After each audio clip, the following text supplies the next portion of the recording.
राधे राधे भक्तजनों, आज आप सुनेंगे शनि प्रदोष व्रत कथा। कथा के अनुसार प्राचीन काल में एक नगर में सेठ थे। सेठ जी के घर में हर प्रकार की सुख सुविधा थी, लेकिन संतान नहीं होने के कारण सेठ और सेठानी हमेशा दुखी रहते थे। काफ़ी सोच विचार करके सेठ जी ने अपना काम नौकरों को सौंप दिया और खुद सेठानी के साथ तीर्थ यात्रा पर निकल पड़े। अपने नगर से बाहर निकलने पर उन्हें एक साधु मिले जो ध्यान मगन बैठे थे।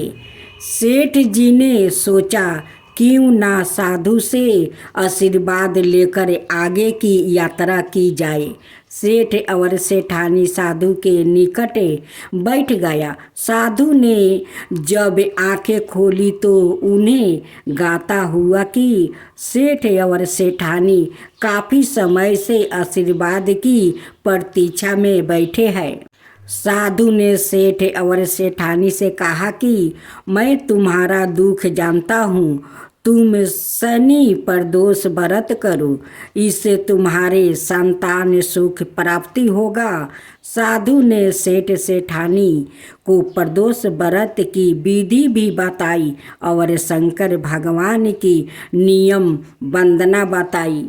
हे रुद्रादेव शिव नमस्कार, शिव शंकर यज्ञ गुरु नमस्कार, हे नीलकंठ सूर्य नमस्कार, शिष्य मोली चंदर सुख नमस्कार, हे उमाकांत सुधि नमस्कार, उग्रहा रूप मन नमस्कार, ईशान ईश्वर प्रभु नमस्कार, विश्वेश्वर प्रभु शिव नमस्कार।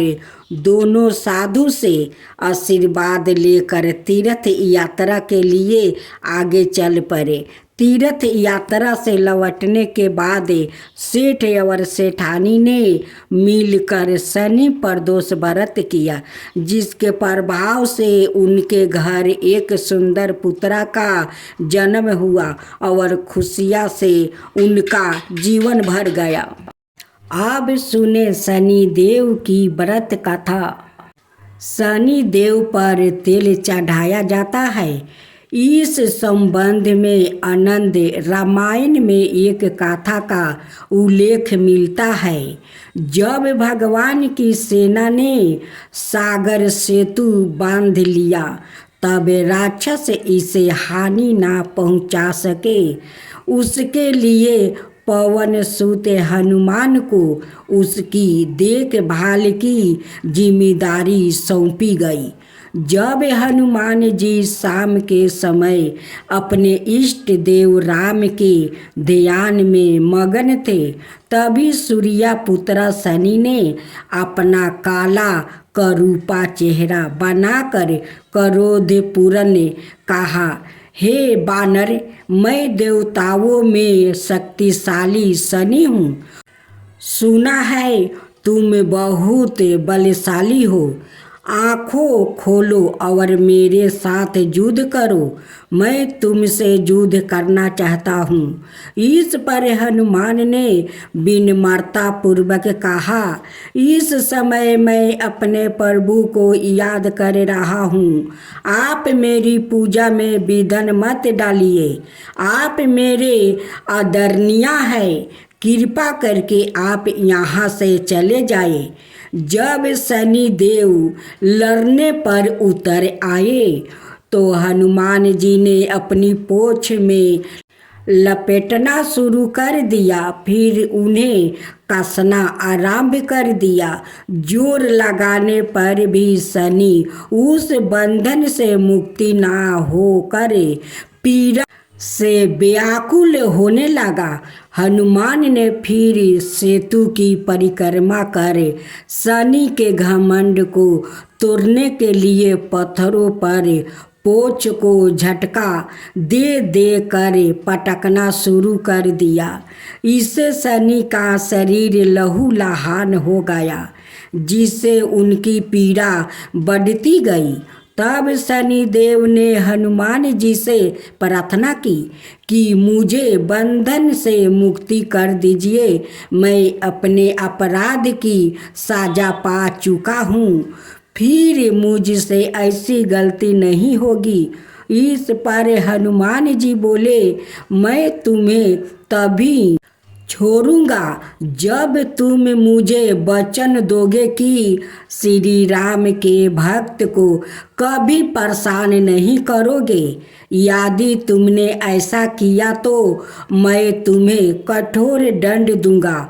शनि ने गिड़गिड़ा कर कहा, मैं वचन देता हूँ कि कभी भूल कर भी आपके और श्री राम के भक्त की राशि पर नहीं आऊँगा। आप मुझे छोड़ दे। तभी हनुमान जी ने शनिदेव को छोड़ दिया। फिर हनुमान जी से शनिदेव ने अपना घावों की पीड़ा मिटाने के लिए तेल मांगा। हनुमान जी ने जो तेल दिया उससे घाव पर लगाते ही शनिदेव की पीड़ा मिट गई। उसी दिन से शनिदेव को तेल चढ़ाया जाता है, जिससे उनकी पीड़ा शांत हो जाती है और वो प्रसन्न हो जाते हैं। अब सुने चैत्रा अमावस्या व्रत कथा। एक समय की बात है, एक ब्राह्मण अपनी पत्नी के साथ रहता था। वो दोनों ही भगवान विष्णु के बहुत बड़े भक्त थे। दोनों प्रतिदिन अपना ज़्यादातर समय भगवान के ध्यान और पूजा पाठ में बिताते थे। ब्राह्मण का घर धन धनाय से भरा हुआ था, किंतु संतान न होने के कारण यह चंपित अत्यंत दुखित रहता था।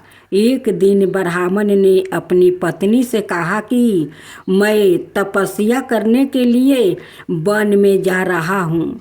इसके बाद वो भगवान पर भरोसा और संतान की कामना लेकर वन में तपस्या करने के लिए चला गया। ब्राह्मण को कठोर तपस्या करते हुए कई बरस बीत गया, लेकिन उसे फल की प्राप्ति नहीं हुई। अंत में हार मानकर ब्राह्मण ने अपने जीवन को समाप्त करने का निर्णय लिया। अपने जीवन समाप्त करने के बारे में सोचकर उसने पेड़ की डाली पर फांसी का फंदा डाल दिया और उसने गले में बांधने लगा। तभी वहाँ पर सुख अमावस्या प्रकट होकर बोली, हे ब्राह्मण, तुम्हारे भाग्य में 7 जन्म तक कोई संतान नहीं लिखी है, किंतु मैं तुम्हें 2 कन्या का वरदान देती हूँ। तुम अपनी एक कन्या का नाम अमावस्या रखना और दूसरी का नाम पूनम रख देना। तुम अपनी स्त्री से कहना कि वो 1 बरस तक सुख अमावस्या का व्रत रखे और अमावस्या के दिन 1 कटोरी चावल भर कर उस पर दक्षिणा रख कर दान कर दे। सुख अमावस्या की बात सुनकर ब्राह्मण घर आया और पूरा वृत्तांत उसने अपनी पत्नी को सुनाया। सुख अमावस्या के आदेश अनुसार ब्राह्मणी ने व्रत रखना आरंभ कर दिया। कुछ दिनों बाद ब्राह्मण के घर 2 कन्याओं ने जन्म लिया, जिसमें से एक कन्या का नाम अमावस्या और दूसरी का नाम पूनम रखा गया। जब ब्राह्मण की दोनों बेटियों बड़ी हुई तो ब्राह्मण ने उनका विवाह कर दिया। बड़ी बहन अमावस्या धर्मी के स्वभाव की थी।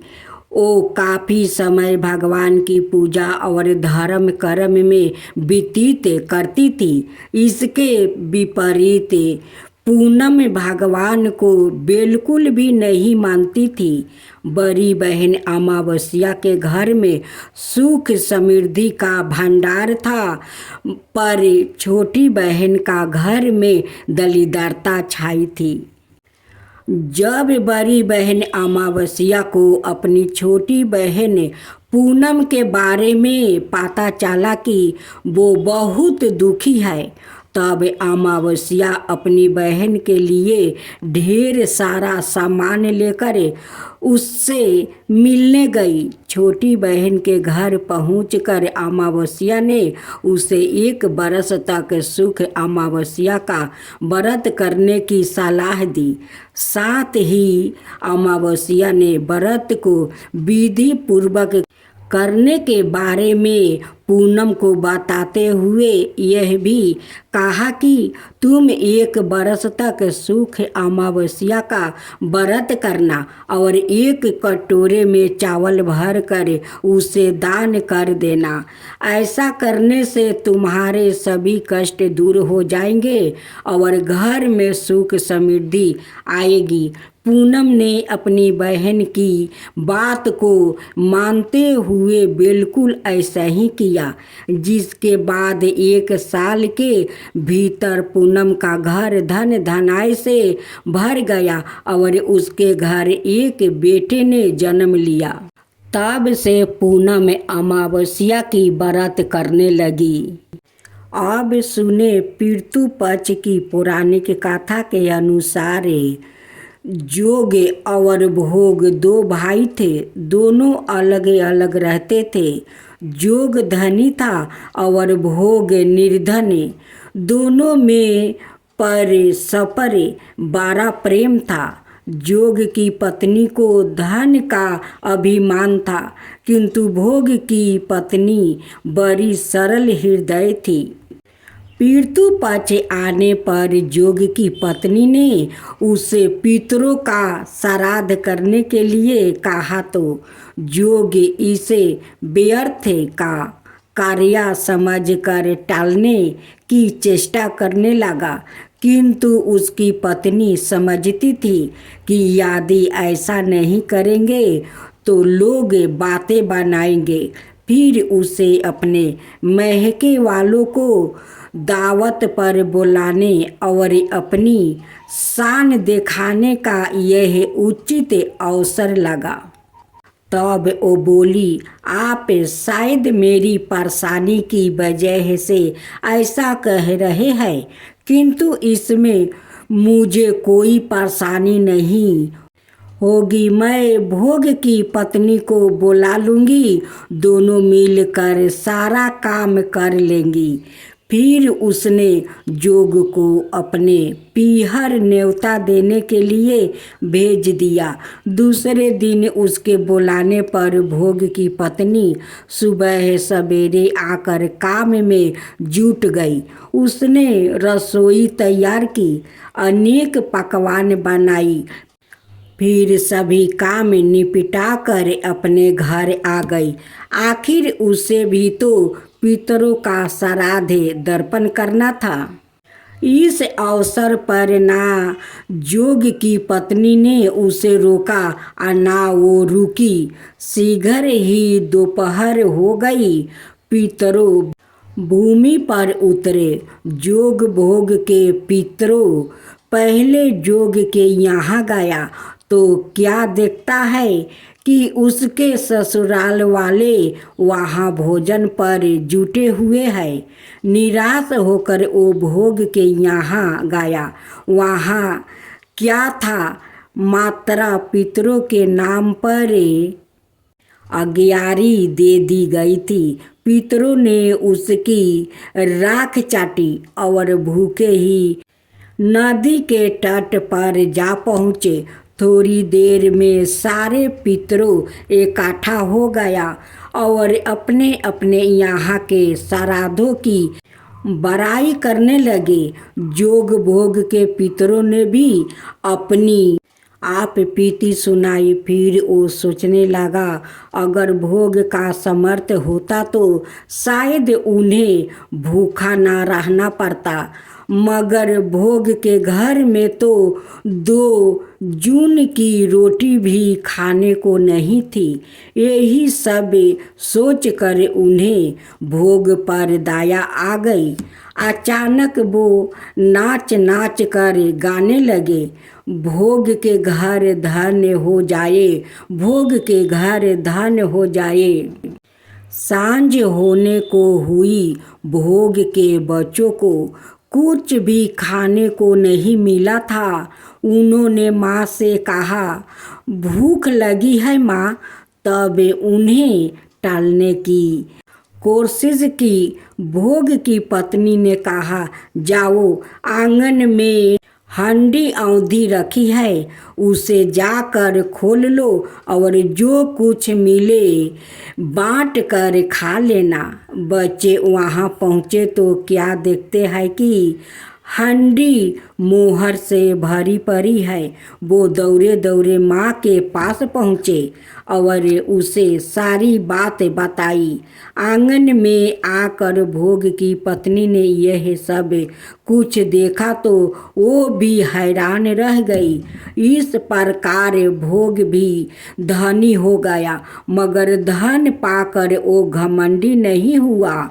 दूसरे साल का पितृ पक्ष आया।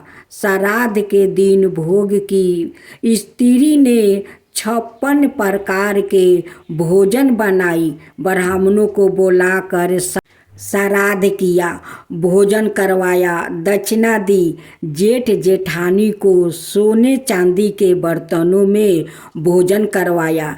इससे पितरों बड़े प्रसन्न और दीर्पित हुई। अब रस पान करे तुलसी माता की व्रत कथा। एक कन्या थी। जब वो थोड़ी बड़ी हुई और उसको समझ आने लगी, तब से ही वो तुलसी माता जी की पूजन करने लगी।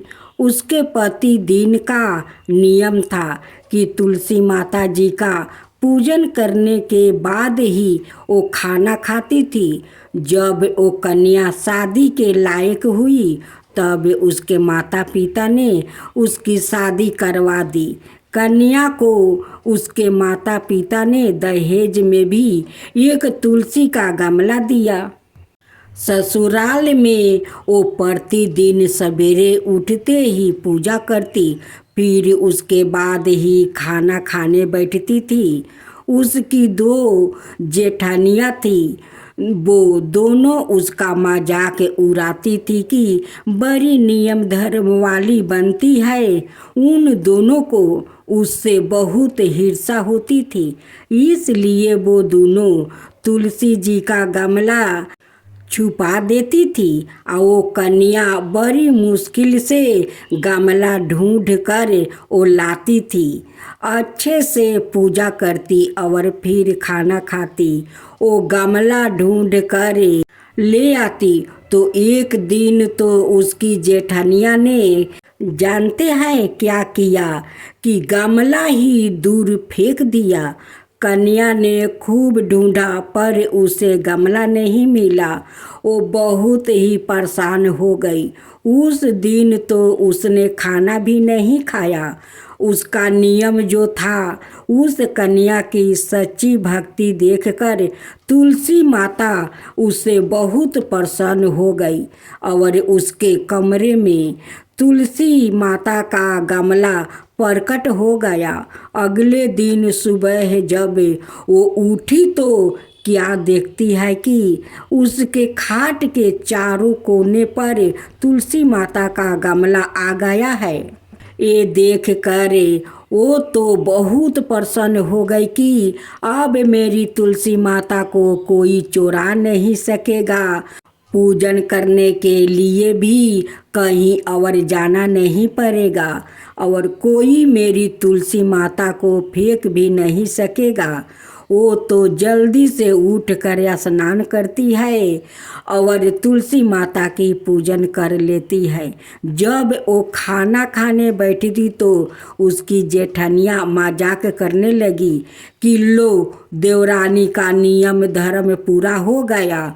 उससे पूछती है कि तुलसी जी की पूजा कर ली क्या? देवरानी धीरे से बोलती है हाँ कर लिया। जेठनिया बोलती है कहाँ से कर ली? मैंने तो पूजा का गमला फेंक दिया था। देवरानी कहती है कि देख लो मेरे कमरे में खाट पर तुलसी जी लग रही है। जेठनिया बहुत शर्मिंदा हुई और बोली कि देवरानी तेरी भक्ति सच्ची है, हमने तुझे बहुत परेशान कर रखा है, हमें माफ़ कर दे। देवरानी उन्हें माफ़ कर देती है और दोनों जेठनियाँ अपना देवरानी के संग मिलकर तुलसी का पूजा करने लगती है। कृष्णा राधे राधे। मेरे प्यारे भक्त जनों, आज आप सुनेंगे बुधवार व्रत कथा। पूजा विधि आरती। हिंदू धर्म में बुधवार का दिन भगवान गणेश को समर्पित किया गया है। ऐसी मान्यता है जो व्याकृत इस दिन सच्चे मन से विघ्नहर्ता गणपति जी की उपासना और उपवास करता है, उसके जीवन में सभी कष्ट दूर हो जाता है। इस व्रत के प्रभाव से व्याकृत जीवन में सुख शांति आती है। इस व्रत को 7 बार के रोज में करना फलदायी माना जाता है। इतना ही नहीं, बुधवार व्रत करने से बुध ग्रह भी मजबूत होता है। जानिए बुधवार व्रत की कथा, पूजा विधि, मंत्र, महताओं और अन्य जरूरी बातें। एक समय की बात है, समातापुर नगर में मधुसूदन नाम का एक व्याकृत रहता था। उसका विवाह पास के ही नगर बलरामपुर की रहने वाली संगीता से संपन्न हुआ था। वो दिखने में सुंदर और सुशील थी। एक दिन मधुसूदन ने अपनी पत्नी को लाने के लिए ससुराल पहुंचा। वो उसी दिन अपनी पत्नी को विदा कराने की जिद पर आरा रहा, लेकिन उस दिन बुधवार था। पत्नी के घर वाले समझाने लगे कि बुधवार के दिन यात्रा करना अशुभ होता है, पर वो नहीं माना। संगीता के घर वालों को उस बुधवार के दिन ही विदा करना पड़ा। इस तरह वो दोनों बैलगाड़ी में बैठकर जाने लगे। कुछ दूरी तय करने के बाद रास्ते में बैलगाड़ी का एक पहिया टूट गया। फिर दोनों गाड़ी से उतर कर पैदल यात्रा करने लगा। इसी बीच संगीता को प्यास लगी। तभी मधुसूदन पानी लेने गया। जब वो पानी लेकर लौटा तो हैरान रह गया। उसने देखा कि उसकी पत्नी के साथ उसका कोई हम शकल बैठा है। पास जाकर उसने हम शकल से पूछा कि कौन हो। इस पर उस आदमी ने कहा कि उसका नाम मधुसूदन है और वो संगीता का पति है। इस पर मधुसूदन भड़क गया और बोला कि यह झूठा है, असली मधुसूदन तो मैं हूँ। मैं संगीता के लिए पानी लेने गया था। इस पर हम शकल ने कहा कि वो तो पानी लाकर संगीता को पिला भी दिया। अब इनमें संगीता के असली पति होने को लेकर झगड़ा होने लगा। तभी उस नगर के राजा का एक सिपाही वहां पहुंचा। उसने संगीता से पूछा कि उसके असली पति के बारे में सवाल किया। तब वो खुद दुविधा में थी। इस पर संगीता ने कोई जवाब नहीं दिया। फिर सिपाहियों ने उनको राजा के दरबार में पेश किया। पूरी कहानी सुनने के बाद दोनों को राजा ने जेल में डालने का आदेश दिया। घबराया हुआ मधुसूदन इसके बाद बुद्धदेव को याद कर उनसे क्षमा मांगने लगा। इसके बाद वहाँ आकाशवाणी हुई कि मधुसूदन, तुमने अरियल बर्ताव से भगवान बुद्धदेव काफी नाराज है। उन्होंने ही ऐसी दुविधा पैदा की है। तब मधुसूदन ने नरम आवाज में कहा कि हे महाराज, उससे बड़ी गलती हो गई है। वो आज के बाद से कभी भी बुधवार को यात्रा नहीं करेगा और हमेशा बुधवार के दिन व्रत भी रखेगा। क्षमा मांगने पर बुद्धदेव का क्रोध शांत हो गया। भगवान ने फिर मधुसूदन को क्षमा कर दिया। राजा के दरबार में मौजूद उसका हम शकल भी गायब हो गया। बुद्धदेव की कृपा से राजा ने फिर मधुसूदन और संगीता को विदा कर दिया। राजमहल से जैसे ही वो आगे बढ़े तो रास्ते में बैलगाड़ी भी सही सलामत मिल गया। दोनों एक साथ खुशी खुशी अपने नगर लौट आए। इसके बाद से वो हर बुधवार का व्रत रखने लगा। उनका जीवन सरल और सुखमय हो गया। उनके काम काज में भी उन्नति होने लगी। बुधवार के दिन सुबह जल्दी उठकर सबसे पहले अपने घर की सफाई करे, फिर स्नान करके हरे रंग के कपड़े पहने। इसके बाद भगवान गणेश की पूजा करे। भगवान गणेश को धूप, दीप, कपूर, चंदन और फूल अर्पित करे। भगवान गणेश को दूबा घास अवश्य चढ़ाए। भगवान गणेश के मंत्रों का जप करे। गणेश जी की आरती उतारे। बुधवार व्रत कथा पढ़ना बिल्कुल भी ना भूले। अंत में गणेश भगवान को लड्डू सुने। महालक्ष्मी व्रत कथा। माँ लक्ष्मी की जय हो, माँ लक्ष्मी की जय हो। प्राचीन समय में एक गांव में एक गरीब ब्राह्मण रहता था। वो भगवान विष्णु का भक्त था। वो नियमित रूप से श्री विष्णु की पूजा करता था। एक बार श्री हरि ने उस ब्राह्मण की पूजा से प्रसन्न होकर उससे वर मांगने को कहा। तब ब्राह्मण ने इच्छा जाहिर की कि लक्ष्मी जी का निवास उसके घर में हो। यह सुनकर विष्णु जी ने लक्ष्मी जी की प्राप्ति का मार्ग ब्राह्मण को बताया। विष्णु जी ने कहा कि मंदिर के सामने एक स्त्री आती है जो यहाँ आकर उपले थापती है। उसे अपने घर आने का निमंत्रित दो। वो धन की देवी है। जब लक्ष्मी जी तुम्हारे घर आएगी तो तुम्हारा घर धन धनाय से भर जाएगा। इतना कहकर विष्णु जी ध्यान मगन हो गए। अगले दिन सुबह 4 बजे से ही मंदिर के सामने ब्राह्मण आकर बैठ गया। कुछ ही देर में लक्ष्मी जी उपले थापने वही आई। ब्राह्मण ने उनसे उसके घर आने का निवेदन किया। वो सुन लक्ष्मी जी समझ गई कि यह सब विष्णु जी ने ही उससे करने के लिए कहा है। तब उन्होंने ब्राह्मण से कहा कि तुम महालक्ष्मी व्रत करो।